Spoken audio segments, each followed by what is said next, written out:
بسم اللہ الرحمن الرحیم۔ جو ہمیشہ باوجود رہے اللہ اسے سات فضیلت سے مشرف فرمائے گا۔ ایسے ہی سچے قصوں کے لیے ہمارے چینل کو سبسکرائب کریں۔ حضرت سیدنا عثمان غنی نے ایک بار پانی منگوایا اور وضو کیا، پھر مسکرائے اور رفاقہ سے فرمانے لگے، جانتے ہو میں کیوں مسکرایا؟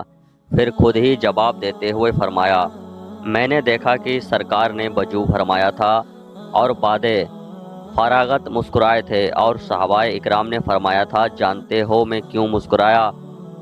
پھر آپ نے خود ہی فرمایا کہ میں جب آدمی وضو کرتا ہے تو چہرہ دھونے سے چہرے کے، ہاتھ دھونے سے ہاتھ کے، اور سر کا مسح کرنے سے سر کے، اور پاؤں دھونے سے پاؤں کے گناہ جھڑتے ہیں۔ میٹھے میٹھے اسلامی بھائیوں، دیکھا آپ نے صحابہ اکرام سرکار کی ہر ادا اور ہر سنت کو دیوانہ بار اپناتے تھے۔ اس روایت سے گناہ دھونے کا نسخہ بھی معلوم ہو گیا۔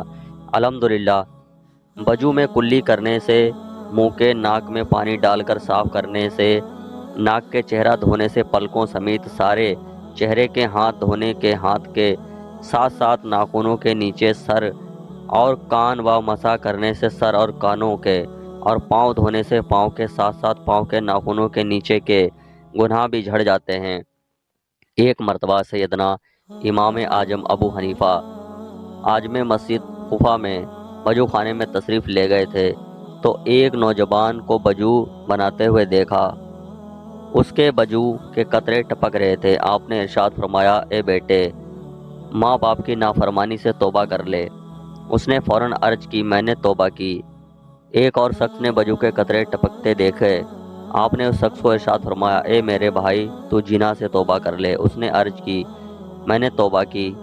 اور ایک شخص نے وضو کے قطرے ٹپکتے دیکھے تو اسے فرمایا، شراب نوشی اور گانے بجانے سے توبہ کر لے۔ اس نے عرض کی، میں نے توبہ کی۔ امام اعظم ابو حنیفہ پر کسب کے باعث چونکہ لوگوں کے عیب ظاہر ہو جاتے تھے، لہٰذا آپ نے بارگاہ خدا بندی میں اس کے ختم ہو جانے کی دعا مانگی۔ اللہ نے دعا قبول فرما لی، جس سے آپ کو وضو کرنے والوں کے گناہ جھڑتے نظر آنا بند ہو گئے۔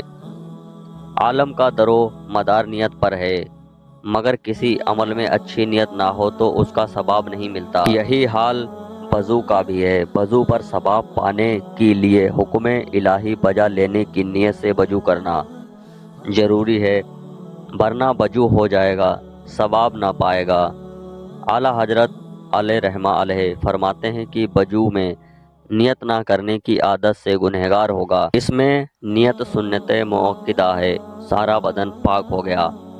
دو حدیثوں کا خلاصہ ہے، جس نے بسم اللہ کہہ کر وضو کیا اس کا سر سے پاؤں تک سارا جسم پاک ہو گیا، اور جس نے بغیر بسم اللہ کہے وضو کیا اس کا اتنا ہی بدن پاک ہوگا جتنے پر پانی گزرا۔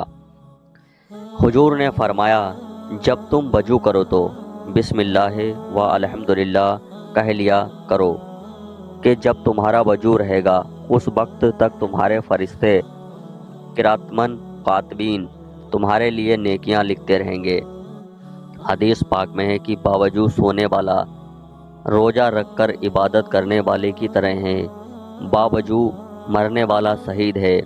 مدینے کے تاجدار نے حضرت انس سے فرمایا، بیٹا، اگر تم ہمیشہ باوجود رہنے کی اطاعت رکھتے ہو تو ایسا ہی کرو، کیونکہ ملک الموت جس بندے کی روح حالت وضو میں قبض کرتا ہے اس کے لیے شہادت لکھ دی جاتی ہے۔ اللہ نے حضرت موسیٰ کلیم اللہ سے فرمایا، اے موسیٰ، اگر بے وضو ہونے کی صورت میں کوئی مصیبت پہنچے تو خود اپنے آپ کو ملامت کرنا، جو ہمیشہ باوضو رہے گا اللہ اسے سات فضیلت سے مشرف فرمائے گا۔ نمبر 1، ملائکہ اس کی صحبت میں رغبت کریں گے۔ نمبر 2، قلم اس کی نیکیاں لکھتا رہے۔ نمبر 3، اس کے اعضاء تسبیح کریں۔ نمبر 4، اس کے تکبیر اولیٰ موت تک نہ ہو۔ نمبر 5، جب سوئے اللہ کچھ فرشتے بھیجے کہ جنوں انس کے سر سے اس کی حفاظت کرے۔ نمبر 6، کثرات موت پر نمبر 7، جب تک وضو ہو ایمان الہی میں رہے، یقیناً سردی، تھکان و نزلہ، زکام، سر درد اور بیماری میں وضو کرتا دشوار ہوتا ہے، مگر پھر بھی کوئی ایسے وضو کرے تو جبکہ وضو کرنا دشوار ہو تو اس کو بھی حکم حدیث دوگنا ثواب ملے گا۔ حضرت عثمان غنی نے اپنے غلام حمران سے وضو کے لیے پانی منگوایا اور سردی کی رات میں باہر جانا چاہتے تھے۔ حمران کہتے ہیں کہ پانی لایا، انہوں نے منہ ہاتھ دھوئے تو میں نے کہا اللہ پاک آپ کو کفایت کرے، رات تو بہت ٹھنڈی ہے۔ اس پر آپ نے فرمایا میں نے رسول اللہ صلی اللہ علیہ وسلم سے سنا ہے کہ جو بندہ وضو کامل کرتا ہے اللہ اس کے اگلے پچھلے گناہ بخش دیتا ہے۔ ایسے ہی سچے قصوں کے لیے ہمارے چینل کو سبسکرائب کریں۔ ملتے ہیں ایک نئے واقعے کے ساتھ، تب تک کے لیے اللہ حافظ۔